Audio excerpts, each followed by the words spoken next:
মানুষের আছে যত বেশি তার চাই তত বেশি।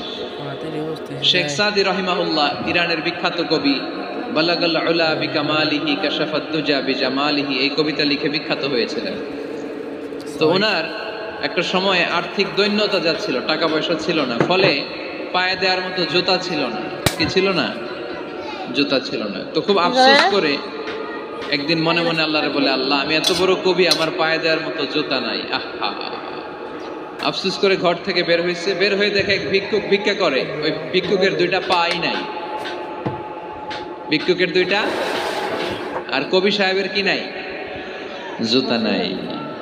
কবি সাহেব যখন এই দৃশ্য দেখছে, হায় রে আমার তো পা আছে, এর তো পাই নাই, সেজদায় পড়ে গেল। আর আল্লাহরে বলে, আল্লাহ শুকর আলহামদুলিল্লাহ, বেশ ভালো আছি, আর কিছু লাগবে না। এজন্য শান্তি হচ্ছে শুকর আলহামদুলিল্লাহর ভিতরে। শান্তি কিসের ভিতরে? শুকর আলহামদুলিল্লাহর ভিতরে। এজন্য আওয়াজ করে পড়েন আলহামদুলিল্লাহ। আপনার চাহিদার কোনোদিন শেষ হবে না। দেখবেন যার পা নাই, সে পা দেখে আফসোস করে, ইস লোকটা হেঁটে যায়, কি সুন্দর যায়, আমি তো হাঁটতে পারি না, যদি হাঁটতে পারতাম, যদি দুইটা পা থাকতো। যার পা আছে সে সাইকেলওয়ালাদেরকে দেখে আফসোস করে, ইস আমার যদি একটা সাইকেল থাকতো তাহলে তোর হাঁটা লাগছে না, সাইকেল দিয়ে বাজারে যেতাম। যার সাইকেল আছে সে আবার হুন্ডাওয়ালাদেরকে দেখে আফসোস করে, ইস একটা হুন্ডা যদি থাকতো তাহলে তো ভোঁ ভোঁ করা যাইতো না। হুন্ডাওয়ালারও আফসোস আছে প্রাইভেট কারওয়ালাদের দেখে, তারা আফসোস করে, ইস আমার যদি একটা কার থাকতো তাহলে তো কার চালাইতে পারতো। যাদের প্রাইভেট কার এদেরও আফসোস আছে, ইস আমার যদি একটা হেলিকপ্টার যদি থাকতো তাহলে তো উড়াল মারতে পারতাম, ঠিক না? হেলিকপ্টার ওয়ালাদেরও আফসোস আছে, আমার যদি একটা জেট প্লেন থাকতো, jet plane, private jet plane, ও প্রিন্স ওয়ালিদ বিন তালালের মতো 70% মেড অফ গোল্ড। তার একটা জেট প্লেন আছে, এটার 70% স্বর্ণ দিয়ে বানানো। তার মানে চাওয়ার কোনো শেষ আছে নাই। সুখ শান্তি যদি চান, অলওয়েজ পড়বেন আলহামদুলিল্লাহ। কি পড়বেন? টাকা যার বেশি, টেনশন তার বেশি। সাধারণত টাকা যার বেশি, রোগ তার বেশি। টাকা যার বেশি, শান্তি তার কম। আপনি খোঁজ নিয়ে দেখেন, 1000 কোটি টাকার মালিক, ঘরে শান্তি নাই। স্ত্রীর সাথে মনোমালিন্য, স্ত্রী যায় একদিকে, উনি যায় আরেকদিকে। পোলায় কই যায়, পোলায় নিজেও জানে না, মেয়ের অবস্থা খারাপ, আরেক ছেলের সাথে হাঁটে। তো এই হচ্ছে এদের লাইফস্টাইল। সবাই না, আল্লাহওয়ালা যারা তারা ভিন্ন। রাতে এদের ঘুম হয় না, অনেকগুলো ঘুমের ট্যাবলেট খেয়ে ঘুমাতে হয়, ঘুম আসে না। ঘুম আসে না তো ঘুমের ট্যাবলেট খেয়ে ঘুমাতে হয়, ঘুম আসে না, ঘুম আসে না। কিন্তু রিক্সাওয়ালা, কুলিওয়ালা, দিনমজুর, এদের রোগ বালাই আছে? কথা বলেন।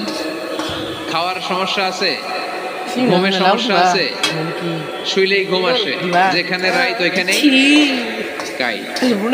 ঘুমাইতে দেরি, নাক ডাকতে দেরি হয় না, ওর নাকের ডাকের আওয়াজে ট্রাকের ইঞ্জিন ওঠে। শান্তির ঘুম। এই জন্য সবসময় শান্তি খুঁজতে হবে। কি খুঁজবো? শান্তি দেওয়ার মালিককে। আল্লাহ তুমি এই দেশটাকে শান্তিময় করো। আসুন আমরা সরাসরি কোরআন থেকে শুনি, কারণ কোরআন থেকে শুনলে বরকত বেশি না কম? আরো জোরে বলেন, বেশি না কম?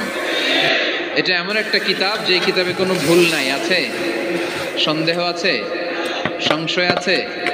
মুত্তাকিনদের জন্য এই বইটারে হেদায়েতের কিতাব করে নাজিল করলো কে? যালিকাল কিতাবু লা রাইবা ফি হুদাল লিল মুত্তাকিন। This is the book, the most authentic and original book in the world, whereof there is no doubt in it and a guidance to those who are muttaqin. এটা এমন বই যে বই কোনো ভুল নাই, কোনো সন্দেহ নাই, কোনো সংশয় নাই। মুত্তাকিনদের জন্য এই বইটারে হেদায়েতের কিতাব করে পাঠালো কে? আবার আল্লাহ বলেন, কিতাব আনজালনাহু ইলাইকা লিতুখরিজান নাসা মিনাজ যুলুমাতি ইলান নূর। নবী হে, এই কিতাবকে আমি নাজিল করেছি অন্ধকারাচ্ছন্ন মানুষগুলোকে আলোর পথ দেখাতে, বামপন্থী গুলারে ডানপন্থী বানাতে, জাহান্নামী গুলারে জান্নাতি বানাতে। এই কিতাব যদি কেউ পড়ে, সে মানুষের মতো মানুষ হয়। ওই মানুষ কখনো অন্যায় করে না।